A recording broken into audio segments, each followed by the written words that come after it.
ഇന്നേരം നമുക്ക് അടിപൊളിയായിട്ടൊരു മട്ടൻ കറിയൊക്കെ ഉണ്ടാക്കാം. അതിനുവേണ്ടി ഒരു 3/4 കിലോ മട്ടൻ ഞാൻ നല്ലപോലെ കഴുകി വൃത്തിയാക്കി എടുത്തങ്ങോട്ട് വെച്ചിട്ടുണ്ട്.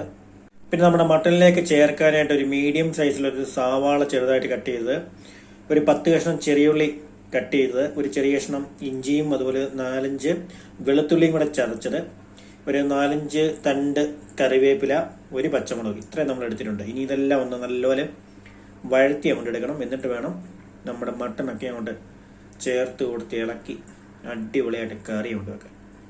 ഇന്നലെ മട്ടൻ കറി വെക്കാനായിട്ട് നമ്മൾ ചീനച്ചട്ടി അടുപ്പത്ത് വെച്ചിട്ടുണ്ട്. ഇനി നല്ലൊരു അങ്ങോട്ട് ചൂടാകട്ടെ. നമ്മൾ ചീനച്ചട്ടിയൊക്കെ നല്ലൊരു ചൂടായിട്ടുണ്ട്. അതിലേക്ക് നമുക്കൊരു 2 സ്പൂൺ വെളിച്ചെണ്ണ അങ്ങോട്ട് ചേർത്ത് കൊടുക്കാം.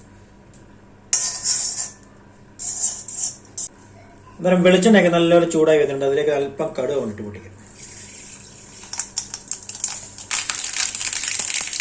കടുക് ഒന്ന് പൊട്ടി വന്നിട്ടുണ്ട്. അതിലേക്ക് ചതച്ച് ചേർന്ന ഇഞ്ചി വെളുത്തുള്ളി വെള്ളത്തിലിട്ട് ഇച്ചിരി നല്ലപോലെ ഇളക്കി അതിന്റെ പച്ചമണമൊക്കെ ഒന്ന് മാറ്റി നല്ലപോലെ അങ്ങോട്ട് വഴറ്റി മൂപ്പിച്ചങ്ങ് കൊടുക്കാം.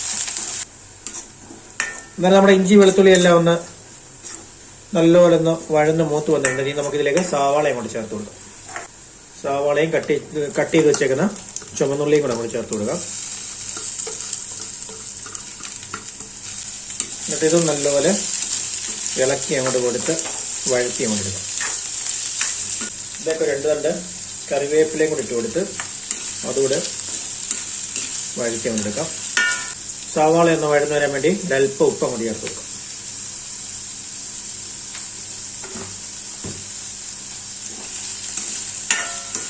ഇനി നല്ലപോലെ ഇളക്കി അങ്ങോട്ട് കൊടുത്ത് വഴറ്റി അങ്ങോട്ട് എടുക്കാം. എന്നാലും നമ്മുടെ ഇഞ്ചി വെളുത്തുള്ളി ഉള്ളി സവാള പച്ചമുളക് കറിവേപ്പില എല്ലാം ഇട്ട് നല്ലപോലെ കൊണ്ട് വഴന്നുകൊണ്ട് വന്നിട്ടുണ്ട്. ഇനി നമുക്കിതിലേക്ക് തീയൊക്കെ കൊണ്ട് കുറച്ച് വെച്ചിട്ട് ചേർക്കേണ്ട പൊടി ഐറ്റങ്ങളെല്ലാം കൊണ്ട് ചേർത്ത് കൊടുക്കും. ആദ്യം ഒരു 1.5 സ്പൂൺ കാശ്മീരി മുളക് പൊടി, ചെറിയ 2 സ്പൂണിന് മല്ലിപ്പൊടി, അല്പം മഞ്ഞൾപ്പൊടി, ഇത്രയും കൊണ്ട് ചേർത്ത് നല്ലപോലെ ഇളക്കി കൊണ്ട് കൊടുക്കണം. എരിയുള്ള മുളക് പൊടി ചേർക്കുന്നില്ല, കാശ്മീരി മുളക് പൊടിയും മല്ലിപ്പൊടിയും ചേർക്കുന്നുള്ളൂ. പിന്നെ എരി വേണമെന്നുണ്ടെങ്കിൽ നമുക്ക് അല്പം കുരുമുളക് പൊടി അതിൻ്റെ അനുസരിച്ച് നമ്മൾ ചേർത്ത് കൊടുക്കാം. ഒരു പച്ചമുളക് നമ്മൾ ചേർത്തിട്ടുണ്ട്. ഇനി നല്ലപോലെ ഒന്ന് പൊടികളെല്ലാം ഒന്ന് മൂത്ത് വരട്ടെ. പൊടികളെല്ലാം നല്ലപോലെ അങ്ങോട്ട് മൂത്ത് വന്നിട്ടുണ്ട്. ഇനി നമുക്കിതിലേക്ക് നമ്മൾ എടുത്തു വെച്ചേക്കുന്ന മട്ടൻ അങ്ങോട്ട് ചേർത്ത് കൊടുക്കാം.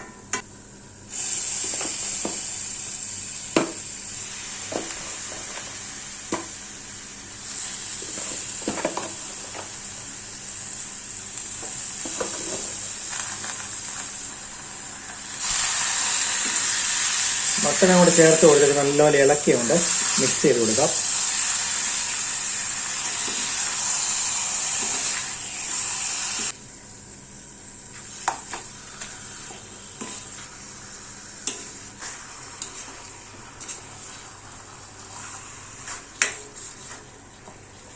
അത് നല്ലപോലെ ഇളക്കിയോണ്ട് മിക്സ് ചെയ്ത് കൊടുത്തിട്ടുണ്ട്. ഇനി നമുക്കിതൊരു 5 മിനിറ്റ് നേരത്തെ അടച്ചു കൊണ്ടുപോകാം. അന്നേരം മട്ടനിലെ വെള്ളമൊക്കെ ഇറങ്ങാനുണ്ടെങ്കിൽ അങ്ങോട്ട് ഇറങ്ങട്ടെ. ഇനി നമ്മുടെ മട്ടൻ ഒന്ന് നോക്കാം.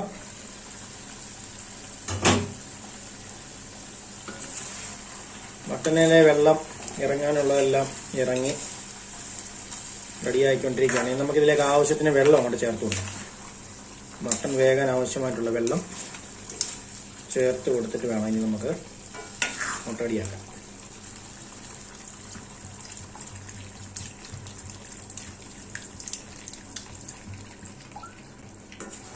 വെള്ളമൊക്കെ ചേർത്ത് കൊടുത്ത് നല്ലപോലെ ഇളക്കി കൊണ്ട് മിക്സ് ചെയ്യണം.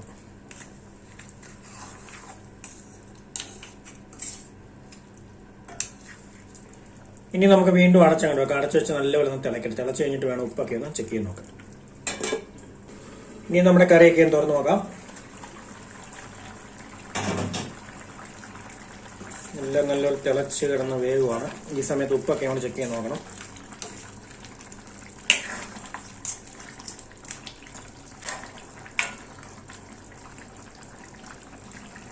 അല്പം ഉപ്പും കൂടെ അങ്ങോട്ട് ചേർത്ത് കൊടുക്കാം.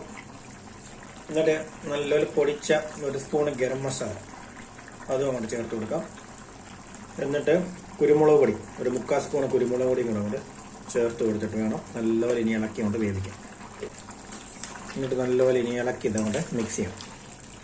ഗരം മസാലയൊക്കെ കൂടെ ചേർത്ത് കഴിയുമ്പോഴാണ് നമ്മുടെ മട്ടൻ്റെയൊക്കെ ആ ഒരു മണവും ഒക്കെ കൂടെ വന്ന് അങ്ങോട്ട് സെറ്റാകും. എന്നിട്ട് നമുക്ക് ഇതിലേക്ക് ഇനി 2 തണ്ട് കറിവേപ്പിലയായിട്ട് തണ്ടും കൂടെ കൊണ്ട് ചേർത്ത് കൊടുക്കാം. എന്നിട്ട് നല്ലപോലെ ഒന്നുകൂടെ ഇളക്കി മട്ടനൊക്കെ കിടന്ന് അവിടെ വെന്ത എണ്ണയൊക്കെ അവിടെ തെളിയും.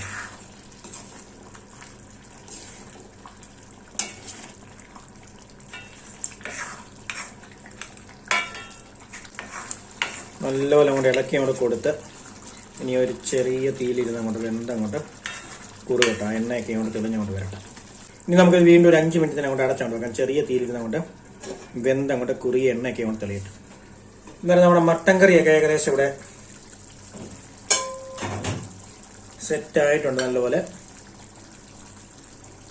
വെന്ത് എണ്ണയൊക്കെ അങ്ങോട്ട് തെളിഞ്ഞ് സെറ്റായിട്ട് വന്നിട്ടുണ്ട് നമ്മുടെ മട്ടൻ കറി. ഇനി നമുക്കിതിലേക്ക് അവസാന ചേരുവയായിട്ട് ഒരൽപ്പം നല്ല ഫ്രഷ് മല്ലിയിലയും കൂടെ അങ്ങോട്ട് ചേർത്ത് കൊടുക്കാം.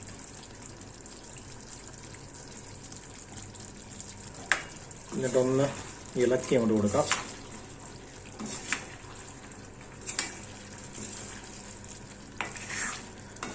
എന്നിട്ട് നമ്മുടെ അടിപൊളിയായിട്ടുള്ള മട്ടൻ കറി ഇവിടെ റെഡി ആയിട്ടുണ്ട്. നല്ല സൂപ്പർ മട്ടൻ കറി. മല്ലിയിലയും കൂടെ ചേർത്ത് കൊടുത്ത് നല്ലപോലെ ഇളക്കി അങ്ങോട്ട് കൊടുത്തിട്ടുണ്ട്. ഇനി നമുക്കിതിൽ ഉപ്പും ടേസ്റ്റും ഒക്കെ ചെക്ക് ചെയ്ത് നോക്കാം.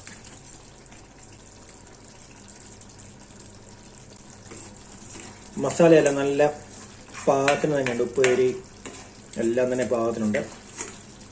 ചാറിനൊക്കെ നല്ല ടേസ്റ്റുണ്ട്. കഷ്ണം നമ്മൾ കഴിച്ചു നോക്കിയില്ല. ചാറിനൊക്കെ നല്ല ടേസ്റ്റുണ്ട്. ഇനി തീയൊക്കെ അങ്ങോട്ട് ഓഫ് ചെയ്ത് ഇവനൊരു 10-15 മിനിറ്റ് അങ്ങോട്ട് ഇരിക്കട്ടെ. 10-15 മിനിറ്റ് ഇരുന്നിട്ട് വേണം നമുക്ക് ഇതിൻ്റെ കഷ്ണമൊക്കെ എടുത്ത് അങ്ങോട്ട് നോക്കി അങ്ങോട്ട് കഴിക്കാൻ വേണ്ടി. ഇത് നമ്മൾ കഴിക്കുന്നത് മട്ടൻ കഴിക്കുന്നത് കപ്പയുടെ കൂടെയാണ്. കപ്പ പുഴുങ്ങിയതിൻ്റെ കൂടെയാണ് ഈ മട്ടൻ അങ്ങോട്ട് കഴിക്കുന്നത്. ഇനി ഇരുന്നൊരു 10-15 മിനിറ്റ് കഴിഞ്ഞിട്ട് വേണം നമുക്കിത് കൊണ്ട് എടുത്ത് അങ്ങോട്ട് കഴിക്കാൻ വേണ്ടി. എന്നിട്ട് നമ്മുടെ അടിപൊളിയായിട്ടുള്ള മട്ടൻ കറി ഇവിടെ റെഡിയാണ്.